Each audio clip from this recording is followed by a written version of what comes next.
Like you've done these videos that are like in really unique areas. You've done the Varanasi video. You basically bring a crew of people to like the middle of where's Varanasi? Chile, right? No, you're talking about Cusco. No, but where's Varanasi? Varanasi's in India. In India. Okay, so Yeah. what was the first video you did where everyone went down to that place, and was it Cusco? Cusco in Peru. No, not Inti, like the one before that. Valparaiso or something? Valparaiso. Yeah, Valparaiso. It's in Chile. That's why I thought it was. Yeah, in Chile. Okay, so you did Valparaiso. Yeah. You did Inti, right?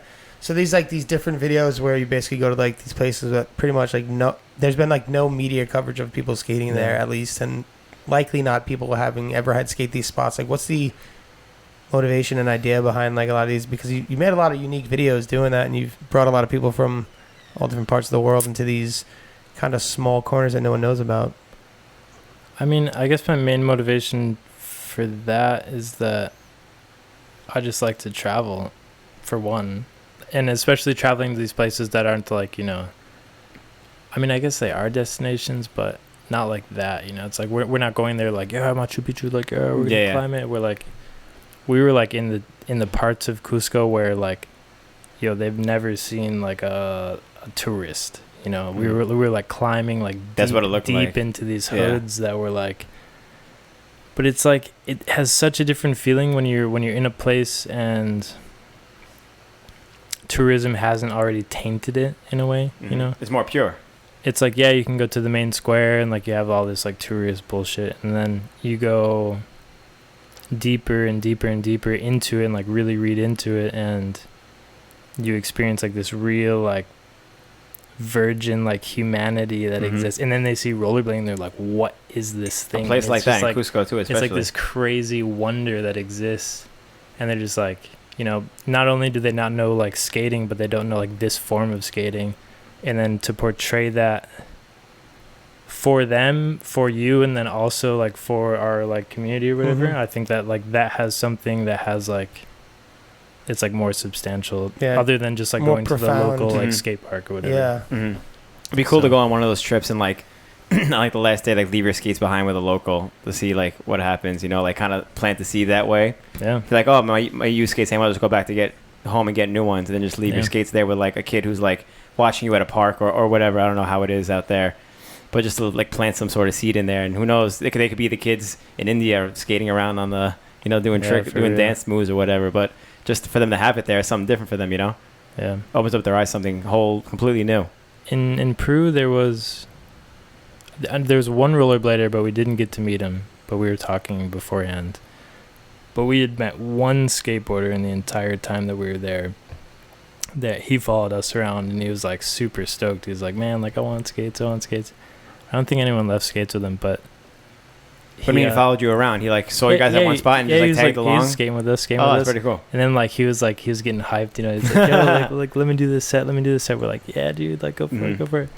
And he broke his hand. with blades on, you mean? No, with his skateboard. And we were just like, yo, man. Damn. But it probably looks so much more fun to him because he skateboards by himself probably every day. So to see like a group of people skating, it's a whole different vibe than just you skateboarding by yourself. Did you feel about like the responsibility?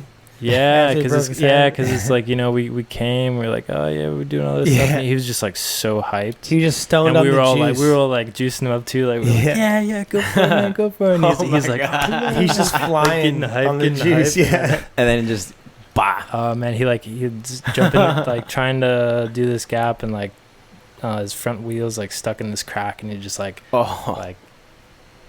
Superman though, just like dolphined into the street, dude. And yeah, he broke his hand, but we kept in contact like the whole time we were there. Like really, really sick kid. But yeah, skating in Cusco is not, the altitude's so high where it's like physical activity other than soccer or football. It's not like you don't really do that stuff out there. That's a pretty enduring sport though to even play in those altitudes. It's crazy, man. It's like, I mean, that's one of the most enduring sports. Actually, they're used to it because they like. They're mountain people. But as foreigners, I'm a little bit used to it because I've been in that situation. But like a couple of these guys, like Dominic and Mark and Matty seemed to do fine. Matty was good. He was the one Chief of cigarettes. And country boy can't survive, man. Neil was struggling so bad, man. Like 3 days in the bed. Like he was like, damn, straight up like that. Yeah, he like came up to me in private and he was like, I think my head's gonna explode and I think I need to go to the airport like right now. And I was like, are you like what can we do to help you? I like had bought these like chlorophyll droplets because apparently it helps your body. Yeah, there's a like, bunch of circulate. like weird remedies and stuff like that for like edemas and stuff. Yeah, we were giving him like mad coca leaf and like whatever we could. And after like 3 or 4 days, Coke? You guys giving him coke? Coca leaf, which is where coke is. Pretty much. I get it. Yeah. Snort this line, you'll be fine. Yeah, I get it. I get a coca leaf. I get it. Okay. After a few days, he was cool, but he said like it was like completely unbearable. You know.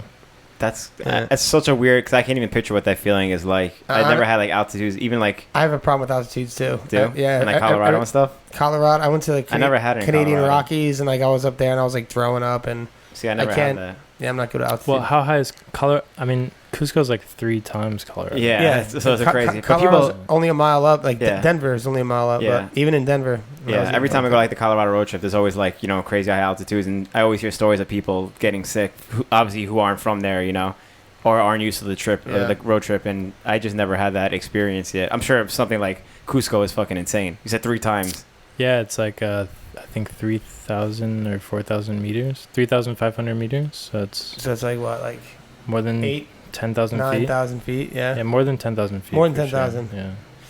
It's just like Denver's 5,000. You get off the plane, you're just like, ugh, like it just like squeezes. You feel it right away. Yeah, it's like, jeez, in the air and everything, and Jesus Christ. Imagine climbing like Mount Everest and shit like that. That's got to be fucking. What about the insane. food? Normal.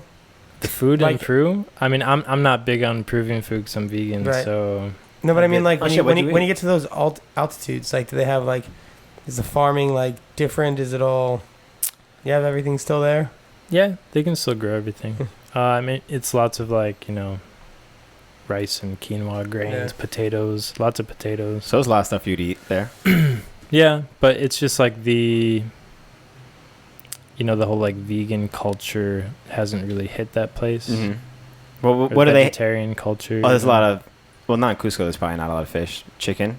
It's pretty much just like 90% chicken. Yeah. It's like chicken with every meal. Yeah, my dad's Peruvian, but he doesn't cook ever, so I don't know anything about like Peruvian cuisines or anything. Does he not? No way. No. It's like mad chicken and rice and stuff.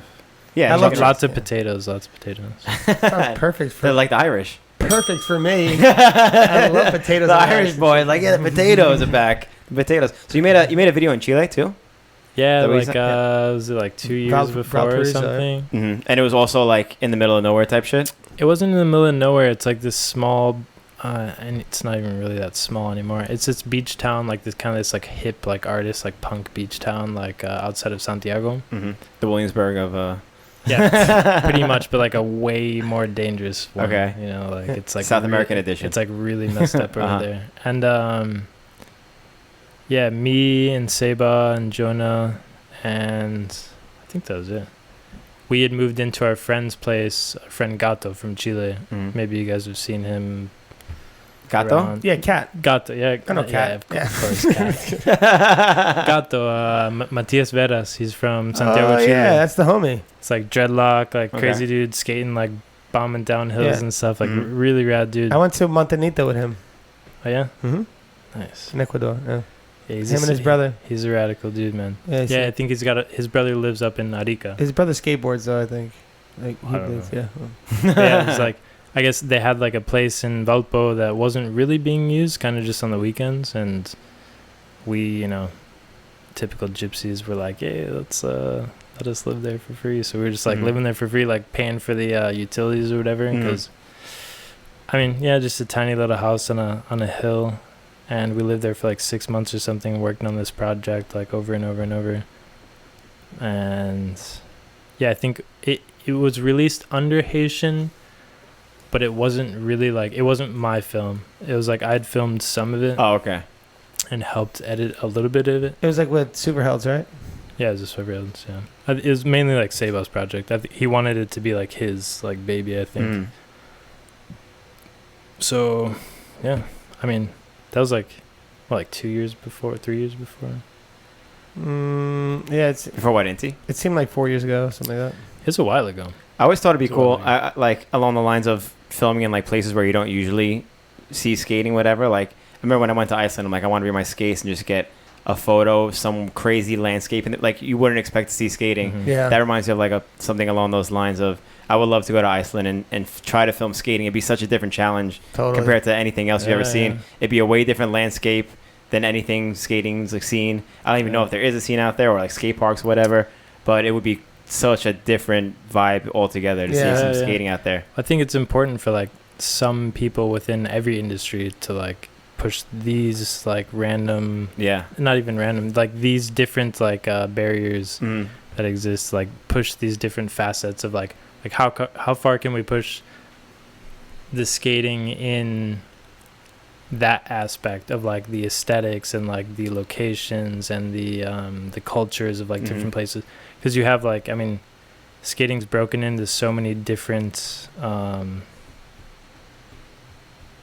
like categories right now. You have like the Kelsos that are like, they go to one spot and they absolutely murder it like aesthetically and through like skill, right? Mm-hmm. It doesn't matter if that ledge is in Iceland or India Yeah, or yeah. Antarctica, like Yeah. it could be like on your mother's front porch, it doesn't matter. Yeah, yeah. But they're like absolutely destroying that part of skating, right? They're like Mhm. representing it so well. So I think you need to have people exploring the other parts of like skating. You know, Mhm. you got Joe like killing the contest area, and then you have people like Cayenne and people like us that are trying to explore like different Parts of the world, Yeah, too. just different parts, different like cultures, I guess. Mhm. Like that's what I want to bring to the table, like more. Like it's not just like about the skating. Yeah, it's like just something different to look at, kind of like this Yeah, yeah. more. You're integrating yourself into this like thing that people don't get to see. It brings a different story to tell about a Yeah, skate exactly. video or a skate experience or a trip or something like that. Yeah, I definitely feel that because obviously it's different wherever you go, where you travel in the world, yeah, and to see different like new parts of it because people are already tired of seeing like California, New York, and skate videos and shit like that. Yeah. But I also like the idea of like bringing like not only the new spots, but like you're saying, like I never thought about that until you just said it now, like bringing the culture into it Mhm.